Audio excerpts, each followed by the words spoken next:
but you want to boycott the one player, looking right at you, Angel Reese and Asia Wilson, one player that has caused the revenue to go way up in the monetary values. That's what you want to do.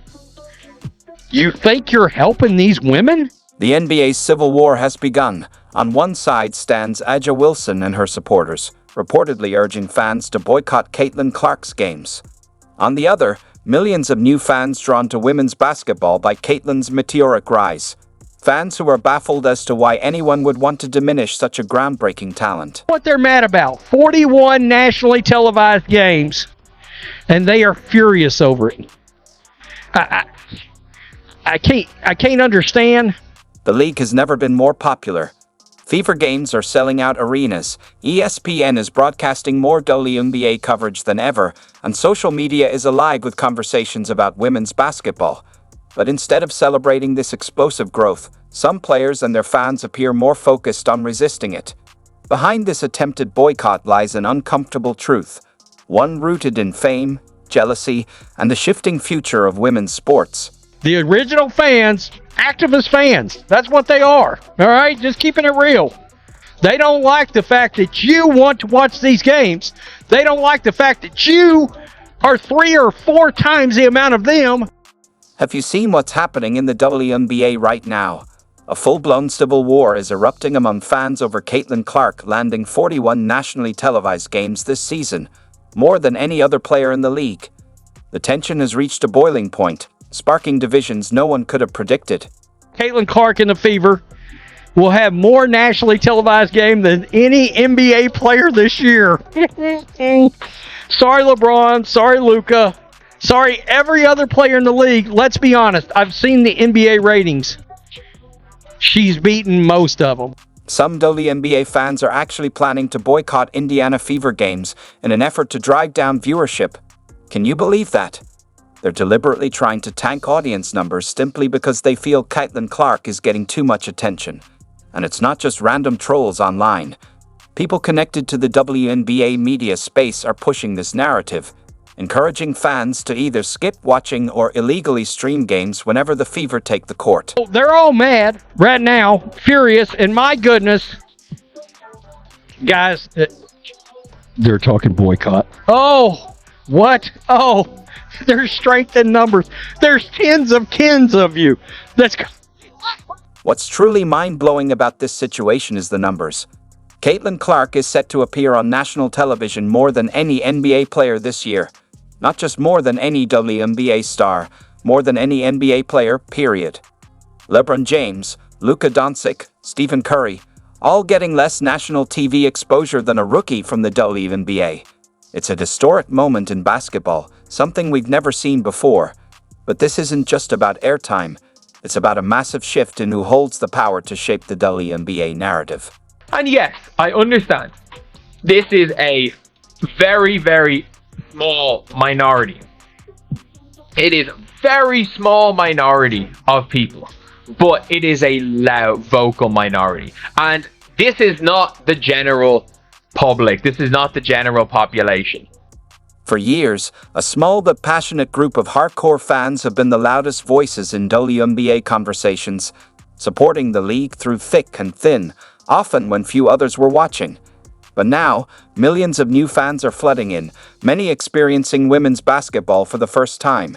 And with their arrival, everything is changing, from how the league operates to who gets the spotlight. Right, we're not supposed to talk about it out loud, maybe. That's a massive part. Straight white girl's a big part of it too. I mean, it's out loud. It's out loud. It just came out of my mouth like that. Just easy peasy. So they're mad, and they are calling for boycotts. When you take a closer look, the boycott movement reveals an uncomfortable truth. Some longtime WNBA supporters would rather see viewership drop than watch Caitlin Clark thrive.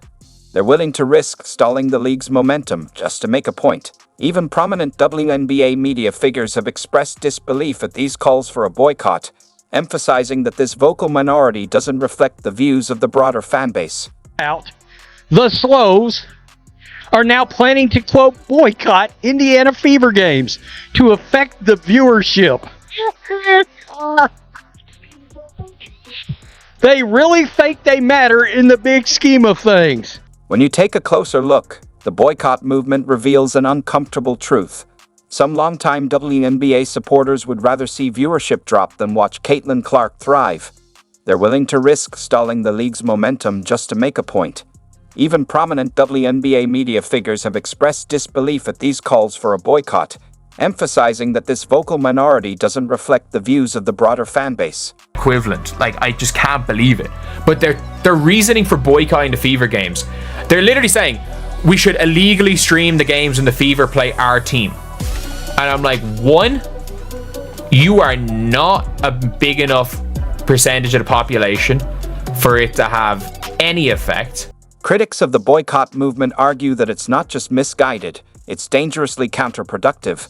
If fans intentionally drive down viewership, they're not just targeting Caitlin Clark, they're potentially undermining the financial future of every player in the league. This kind of protest could trigger unintended consequences that ripple across the entire landscape of women's basketball. Follow the money in professional sports, and it becomes clear just how self-defeating this boycott truly is. Before Caitlin Clark, WNBA games were lucky to draw 200,000 viewers. Now, they're consistently pulling in over 1 million. That five-fold increase isn't just a flashy stat, it represents life-changing revenue for every player in the league. Higher viewership means bigger TV deals, more sponsorships, and ultimately, more money in players' pockets. That's what makes this boycott not just petty, but financially destructive to the very athletes it claims to support. All that does is harm the players. No matter who you are, what team you are a fan of, if you want the players to make more money... Let me break down how this actually works. The WNBA doesn't just pull players' salaries out of thin air. They're directly tied to something called media rights deals. These are the massive contracts that networks like ESPN, ABC, and CBS pay to broadcast games.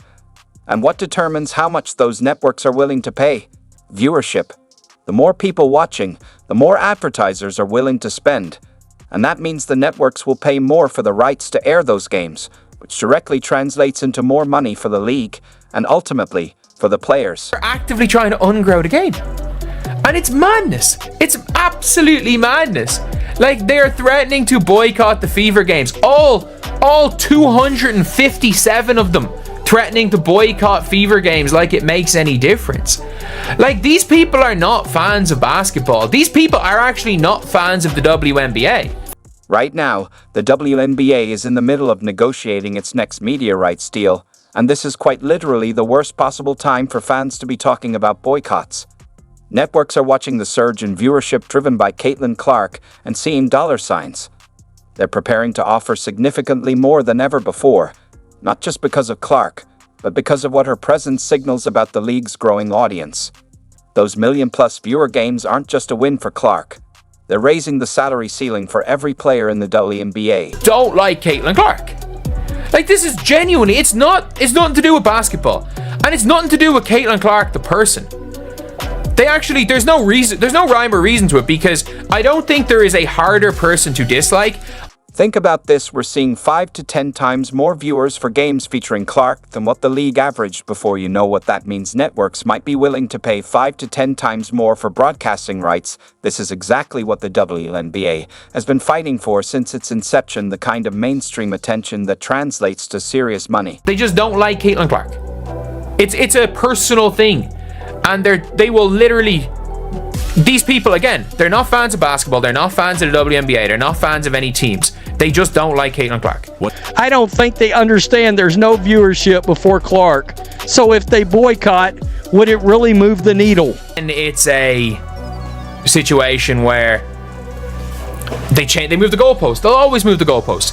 You're seeing, like, prominent figures in the WNBA media-ish space. And the reason I say media-ish space is the Twitter trolls somehow are interact with the damn actual media in a two-way conversations every day. It's mental.